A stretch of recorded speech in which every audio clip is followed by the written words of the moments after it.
আসসালামু আলাইকুম, কেমন আছো তোমরা? আজকে আমরা লইট্টা মাছ রান্না করব। তাই মাছটা পরিষ্কার করে ধুয়ে নিয়েছি।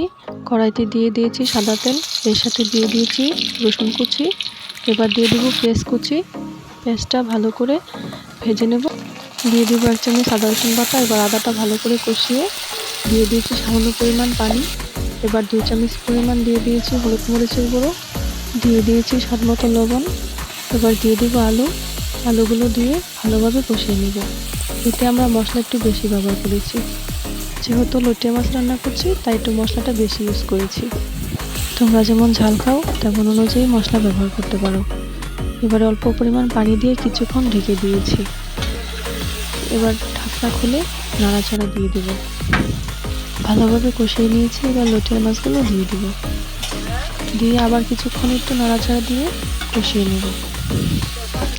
অল্প পরিমাণ পানি দেবো, বেশি দেব না, কারণ লইট্টা মাছ এমনিই নরম, বেশি পানি দিলে ভেঙে যেতে পারে। তাই অল্প পরিমাণ পানি দিয়ে কিছুক্ষণ জাল করে নেব। লইট্টা মাছ একটু নরম হয়, তাই অল্প পানি দিয়ে জাল করা ভালো। এবার দিয়ে দেব সামান্য পরিমাণ জিরা। কিছুক্ষণ জাল করে নামিয়ে নেব। হয়ে গেছে আমাদের লইট্টা মাছের রেসিপি। বাড়িতে অবশ্যই এভাবে লইট্টা মাছ রান্না করে খেয়ে দেখো, তোমাদের অবশ্যই ভালো লাগবে। ভিডিওটা ভালো লাগলে চ্যানেলটাকে অবশ্যই ফলো দিয়ে রাখবে এবং বেশি বেশি করে লাইক, কমেন্ট, শেয়ার করে দেবে।